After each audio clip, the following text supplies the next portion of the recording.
know about this Israeli operation so far? Yeah, absolutely, Dan. Happy to join you. I mean, I think at the top of the segment, you laid out exactly what we know for sure right now. And that is what is being reported out of Iran at the moment is 3 drones in Iranian airspace being shot down by Iranian air defense. Now, that's pretty close to all we know. We know it happened in the Isfahan region. We do not know, although it seems unlikely at this point, that any of those drones struck anything on the ground. In fact, Iranian officials are saying that all 3 were intercepted without striking the ground.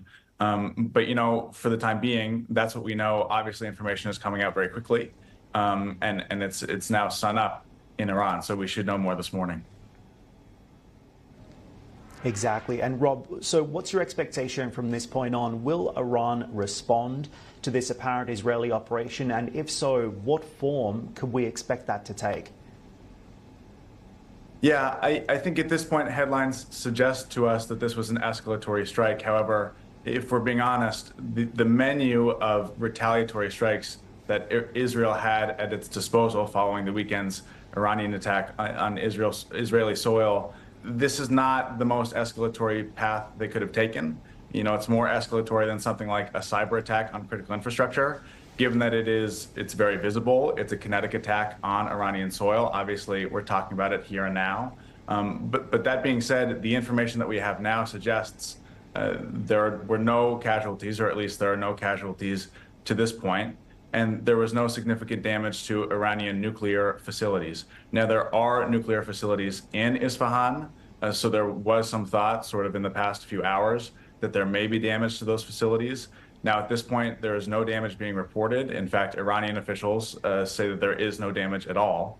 So at this point, it's certainly a kinetic strike, but it's not a kinetic strike without precedent. We saw a similar drone strike on Iranian soil in February of 2022. That also included 3 Iranian drones. Now, those drones were launched from Iraq, or at least it was reported at the time. We don't know where these drones were launched from. But there is precedent for this sort of strike that suggests to us that maybe this strike isn't as far up the escalatory ladder as some reporting tonight has speculated. Important point you make with regards to casualties, really, I guess, countering the previous Iranian strike that we saw on Israel, where there were no reported deaths. As a result, could this be considered a proportionate retaliation? Yeah, it's really hard at this point to know how the Iranians are going to take this strike.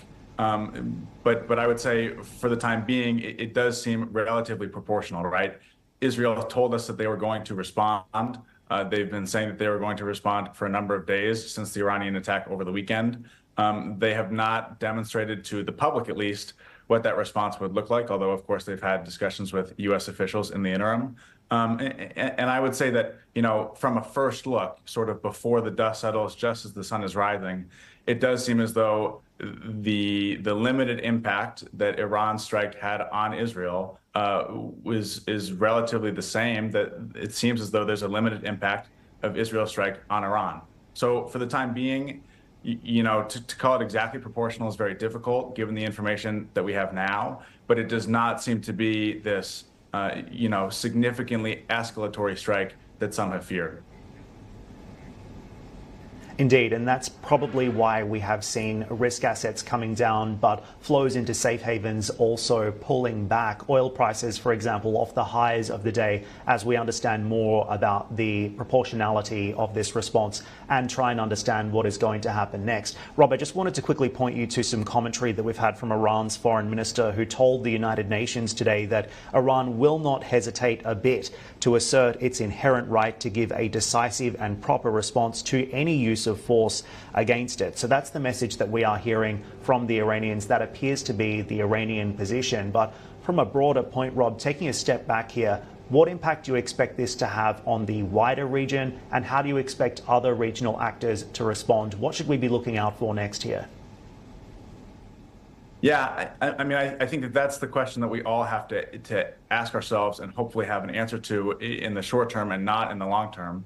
And that is, at what point does this escalation stop? Who, with the ball in their court, decides not to respond? Obviously, Iran responded over the weekend. Israel has now responded in the past hours. So the ball is back in Iran's court. Now, what's going to happen tomorrow or the day after that or the day after that? It's still really hard to know. We have not seen an immediate Iranian response. Obviously, we would be talking about that if we had. To my knowledge, Iran's airspace is still closed, suggesting that maybe they are at least considering an immediate response, but that is not our base case expectation at this point.